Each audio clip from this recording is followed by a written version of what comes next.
So I can tell by the furthest most hair from that mole that it's already afternoon. Felt like absolute garbage this morning. Went back to sleep for about 2 extra hours. Took some drugs, took some water, had some coffee. Uh, feel better. And while I don't really have a topic in mind, uh, I had a great time on Sasquatch shills last night. The link will be in the description. And the downside of not having a topic in mind is I have no idea what the fuck I'm going to put together for a thumbnail. Well, shit. Eh. Anyway, yeah, had a grand time on with the hairy bastard last night. I'm sure he won't mind me calling him that. He gets quite the enjoyment out of calling me an asshole for the whole tap-tap thing, so.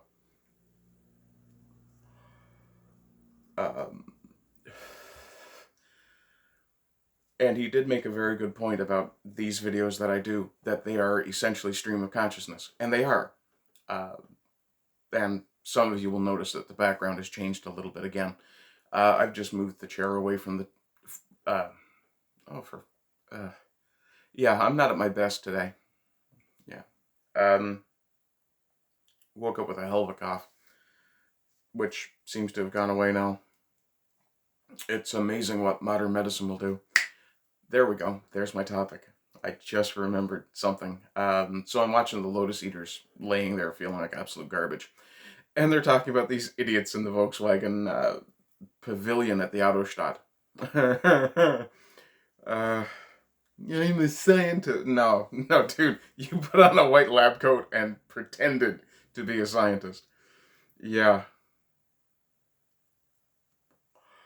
So, these geniuses, these scientists, they walked into essentially a fancy car display. Not even a showroom, as far as I can tell. This is really just a sort of a museum type display. Which is something else I really wonder about.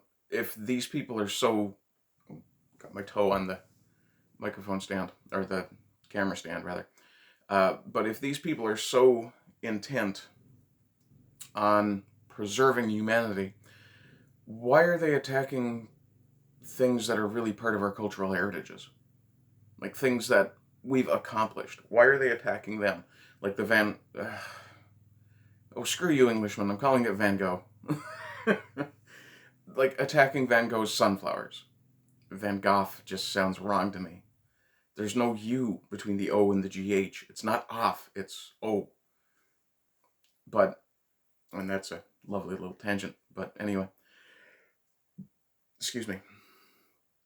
But the assault on cultural treasures, on the heritage of humanity, by these eco-terrorists, makes me just as furious, and I've covered this in a previous video, it makes me just as furious as watching ISIS blowing up ancient monuments, or the Star Wars sets, which, I'm sorry, I'm still kind of furious about that.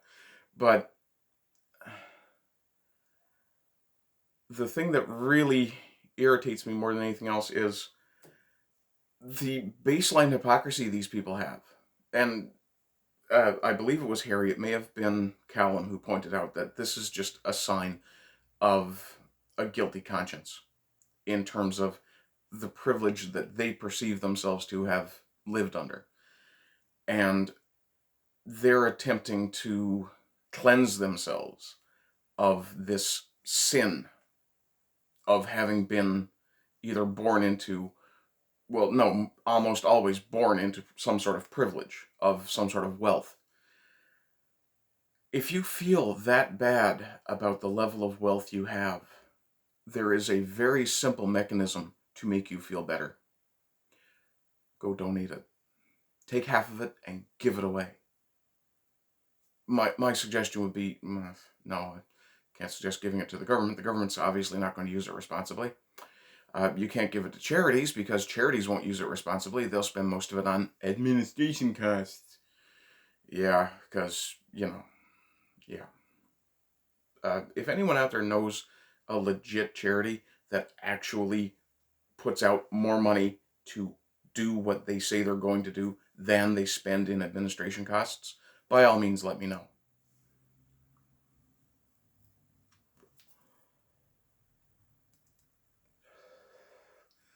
But back to these idiots in the Volkswagen pavilion. We're part of a scientist rebellion. So we showed up and superglued ourselves to a floor. And now we're complaining because Volkswagen won't give us things that we need to, live with a bit of dignity.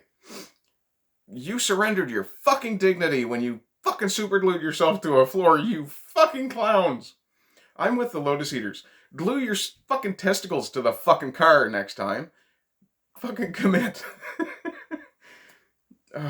But these people, and I use the term loosely, think that anyone is going to be convinced to do anything for their agenda based on them supergluing themselves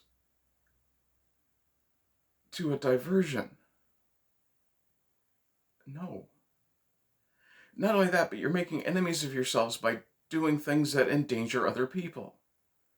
You are negatively affecting humanity with your actions. You are not promoting a positive message. You want to promote a positive message? Here's how you do it.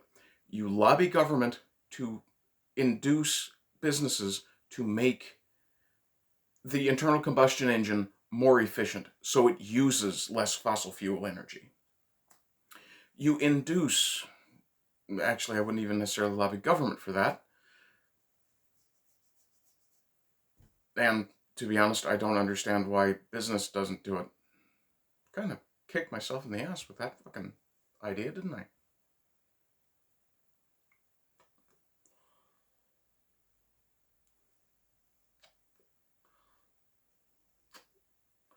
I've sucked the life out of this. Let me get rid of it. Then I'll continue. But that's actually something I don't understand, is why automotive manufacturers don't go out of their way to make more efficient engines. And I know as time has gone on, like from, say, the energy crisis of the 70s to now, that yes, there is progress in that area, but fucking eyelashes. There must be somewhere someone with an idea that would make the internal combustion engine way more efficient.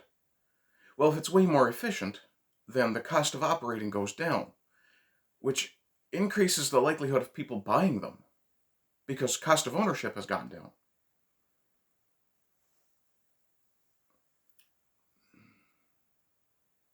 Is planned obsolescence that much of a thing?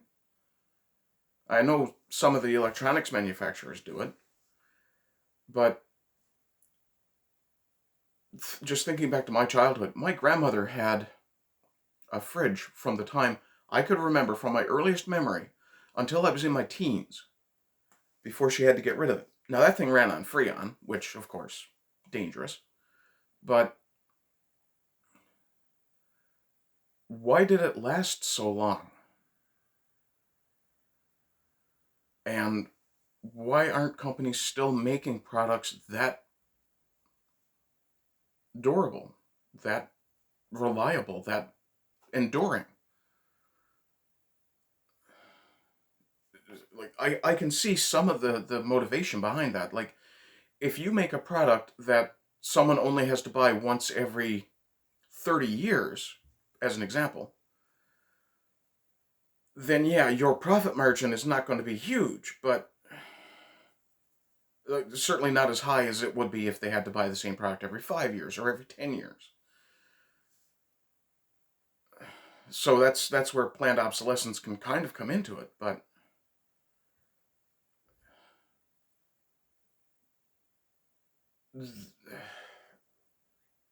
I don't know. I don't get it.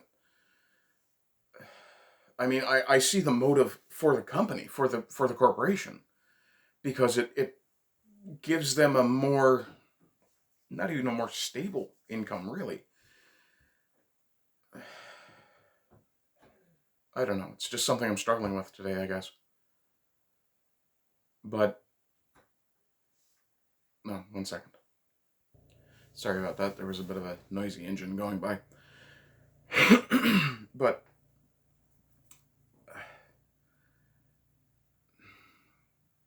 and again, I'm no economist or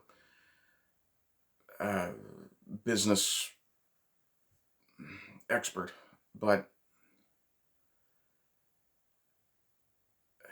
and perhaps it's partly the problem is partly specialization of corporations. Like Heinlein said himself that specialization was for insects. And I can remember a time when if you had a corporation that made refrigerators, that same corporation also made stoves. It made a pile of household appliances, and probably made a bunch of other products besides. I mean, Husqvarna, for example, they make lawnmowers, they make tractors, they make rifles, or at least they did. And why corporations don't still do that, I don't understand. Isn't diversification supposed to be a good thing? Anyway, I kind of screwed myself on my point a minute ago. I really don't understand why corporations don't still make... I mean, it used to be that you could pretty much equip a house with the products of 1 or 2 or maybe 3 companies. And the stuff would last damn near forever. Why don't things do that anymore? I mean, we still have cars from the 60s that are on the road, long past things that were built in the 2000s. And perhaps part of it is the throw out the broken, buy new attitude that a lot of people have. That constant consumer attitude. And I'm kind of curious now whether that came from corporations wanting their products to be cycled through more often, or if that came from some idea of affluence or something. And I mean, many things interconnect, obviously. I don't know. I'm kind of stumped about it, to be honest.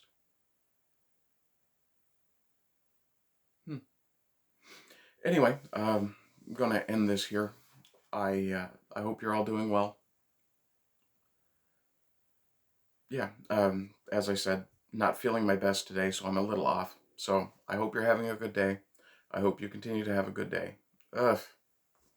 I hope you're having good days. Gods, English, yeah, it's not the easiest thing in the world.